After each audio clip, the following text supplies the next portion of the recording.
తెలంగాణలో మహిళలకు ఉచిత బస్ ప్రయాణం అన్నటువంటిది డిసెంబర్ 9th రోజున ప్రభుత్వం మహాలక్ష్మి అంటూ మహిళలకి ఒక వరంలాగా ప్రకటించింది. అయితే అప్పటి నుంచి మనందరికీ తెలుసు ఫ్రీ జర్నీని ఎట్లా యూజ్ చేస్తున్నారు అండ్ దాని అబ్జర్వేషన్ కంప్లీట్లీ ఒక 15 రోజుల పాటు ఉండబోతోంది అని రవాణా శాఖ కావచ్చు, లేదంటే ఆర్టీసీ ఎండి ఎవరైతే ఉన్నారో సజ్జనార్ కూడా కంప్లీట్గా మేము ఒక అబ్జర్వేషన్ అండ్ దాని రిపోర్ట్ ఎవ్రీథింగ్ తీసుకున్న తర్వాత ఎట్లాంటి డిసిషన్స్ తీసుకోవాలి, మరి నియమ నిబంధనలు ఏమైనా మార్పులు చేర్పులు చేయాలా, ఇట్లాంటి విషయాలు కూడా మాట్లాడిన విషయం మనందరికీ తెలిసిందే. అయితే ఇది ఫ్రీ బస్ జర్నీకి సంబంధించిన బిగ్ అప్డేట్ అని చెప్పొచ్చు. ఎందుకంటే ఫ్రీ బస్ జర్నీ ద్వారా మనందరికీ తెలుసు ఆర్టీసీ కార్పొరేషన్గా ఉన్నప్పుడు చాలా మిగతావి కూడా ప్రైవేట్ బస్సెస్ కూడా చాలా పెద్ద ఎత్తున నడుస్తున్నాయి. అందులో భాగంగా ప్రైవేట్ బస్ ఓనర్స్ ఎవరైతే ఉన్నారో వాళ్ళు ఒక రకంగా ఆర్టీసీకి షాక్ ఇచ్చారు అని చెప్పొచ్చు, లేదంటే ప్రభుత్వానికి ఒక షాకింగ్ న్యూస్ అని కూడా చెప్పొచ్చు. ఎందుకంటే వాళ్ళు ఒక అల్టిమేటం జారీ చేశారు. ఈ నెల 5 వరకు మేము అల్టిమేటం ఇస్తున్నాం. ఎందుకు అనంటే ఫ్రీ బస్ జర్నీ ద్వారా విపరీతంగా రద్దీ పెరిగింది. బస్సుల మీద ఫుడ్ జర్నీ చేస్తూ ఉన్నారు. డేంజరస్గా ఎంత చెప్పినా వినకుండా బస్ కెపాసిటీ కంటే డబుల్ త్రిబుల్ కూడా ఎక్కుతున్నారు మహిళలు. ఎక్కడ కూడా మేము నియంత్రించినా వాళ్ళు ఆగట్లేదు. మా బస్సులు కేవలం 15 రోజులైంది ఈ స్కీమ్ ఇంప్లిమెంట్ చేసి, కానీ మా బస్సుల పరిస్థితి చాలా దారుణంగా తయారైపోయింది. మాకు ఇస్తున్నటువంటి పేమెంట్స్ అలాగే ఉన్నాయి, కానీ ఇట్లా ఫ్రీ బస్ జర్నీ తర్వాత కంప్లీట్గా ఆ రష్ అంతా పెరిగింది. డబుల్ త్రిబుల్ కెపాసిటీతోని బస్ అంతా ఫుల్ అయి వెళ్తోంది. అండ్ ఎవరినన్నా ఎక్కద్దు ఆర్ మీరు నెక్స్ట్ బస్లో రండి అంటే వినే పరిస్థితి కూడా లేదు. ఎందుకంటే మహిళలు వారించి మరీ ఎక్కుతున్నారట. ఫ్రీ బస్ జర్నీ గవర్నమెంట్ ఇచ్చింది, మీకెందుకు, మేము ఎక్కుతాం అన్నటువంటి విషయాన్ని చాలా స్పష్టంగా చెప్తున్నారట.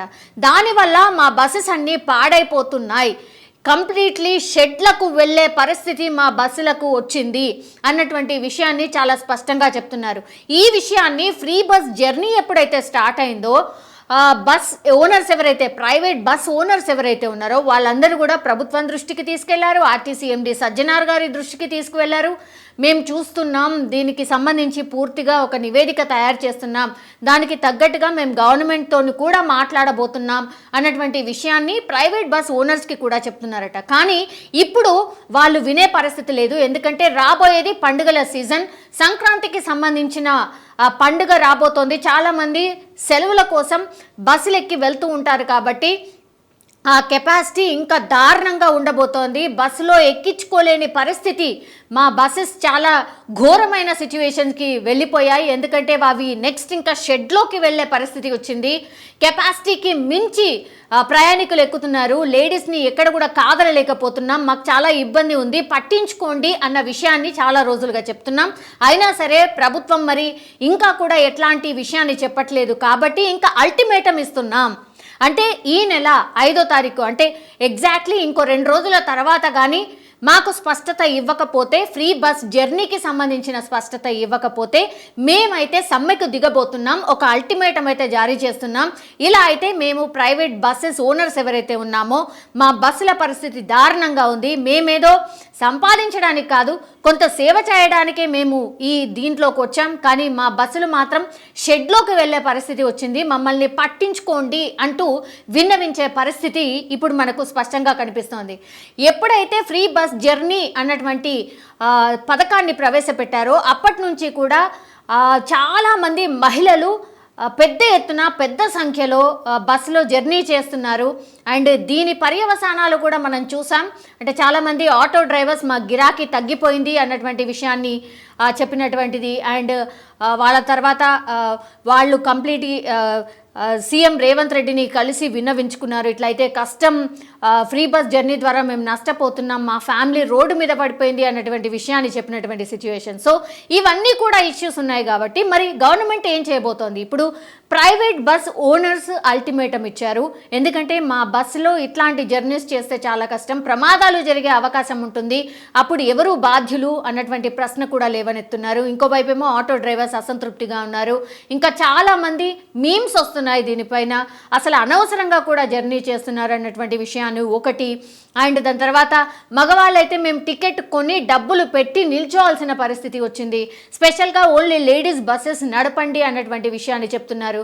సో అంటే అనవసరంగా చాలా ఎక్కువగా కూడా జర్నీ చేస్తున్నారు, దయచేసి అర్థం చేసుకోండి అన్నటువంటి మాటను కూడా చాలామంది రిక్వెస్ట్ చేస్తున్న పరిస్థితి మనకు స్పష్టంగా కనిపిస్తోంది. సో ఇవన్నీ ఇష్యూస్ ఉన్నాయి కాబట్టి మరి గవర్నమెంట్ దీన్ని ఎట్లా అడ్రస్ చేయబోతోంది, దీన్ని ఎట్లా సాల్వ్ చేయబోతోంది అని ఆలోచించాల్సిన విషయం కనిపిస్తోంది. ఎందుకంటే బస్సులో ఫ్రీ జర్నీపై అద్దె బస్సుల ఓనర్స్ ఒక రకంగా ఆందోళన వ్యక్తం చేస్తున్న సిట్యుయేషన్ ఉంది.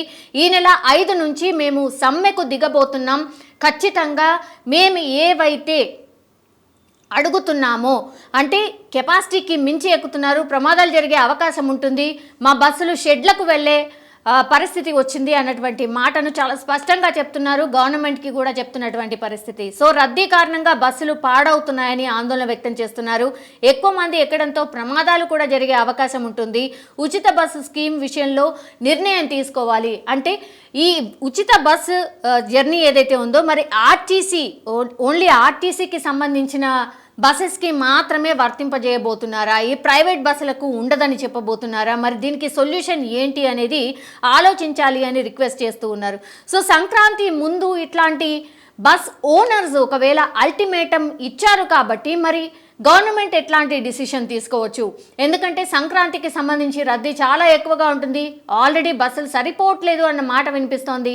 మొన్ననే 1050 బస్సులు కూడా ప్రభుత్వం ఏర్పాటు చేసింది, స్టార్ట్ చేసింది, అయినా కూడా సరిపోలేని సిచ్యువేషన్ ఉంది. కాబట్టి ఇంకా ఫర్దర్గా కూడా మేము బస్సులు పెంచుతామన్న ప్రామిస్ చేసింది ప్రభుత్వం. కానీ ఇప్పుడైతే ఎవరైతే ప్రైవేట్ బస్ ఓనర్స్ ఉన్నారో వాళ్ళైతే గవర్నమెంట్కి ఒక అల్టిమేటం ఇచ్చారు, మాకు ఇవన్నీ ప్రాబ్లమ్స్ ఉన్నాయి, ఇవి సాల్వ్ చేయండి, దాని తర్వాతనే మేము నడిపిస్తాము అన్నటువంటి మాటను స్పష్టం చేస్తున్నారు. మరి ఫ్రీ బస్ జర్నీపై ఏమైనా రివ్యూ చేయబోతోందా సర్కార్?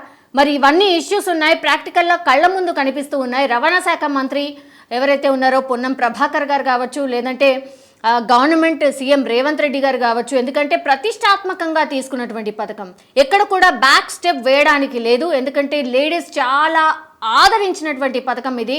ఇంకా 6 ప్రామిసెస్కి సంబంధించిన అప్లికేషన్స్ ఒకవైపు తీసుకుంటూనే ఉన్నారు. ఆదిలోనే హంసపాదం లాగా డెఫినెట్లీ గవర్నమెంట్ అయితే చూడదు, పట్టించుకోకుండా ఉండకుండానైతే ఉండదు డెఫినెట్లీ. ఎందుకంటే అంత పెద్ద ఎత్తున ఆదరణ లభించింది లేడీస్ నుంచి, గవర్నమెంట్కి మంచి పేరు కూడా వచ్చింది. కాబట్టి ఈ పథకం నుంచి వెనక్కి వెళ్ళే ఛాన్సెస్ ఎట్టి పరిస్థితుల్లో లేవు. కానీ ఇప్పుడు రేజ్ అవుతున్నటువంటి ప్రాబ్లమ్స్ ఏవైతే ఉన్నాయో మరి గవర్నమెంట్ ఎట్లా అడ్రస్ చేయబోతోంది, ఫ్రీ బస్ జర్నీ దానికి సంబంధించి ఇంకా ఏమన్నా నిబంధనలు పెట్టబోతుందా, నిజంగానే అందరికీ కాకుండా ఎవరైతే అఫోర్డ్ చేసే వాళ్ళు ఎవరైతే ఉంటారో వాళ్లకు టికెట్ పెట్టబోతోందా, లేదంటే ఫ్రీ బస్ జర్నీలో ఇంకేమైనా మార్పులు చేర్పులు చేయబోతోందా?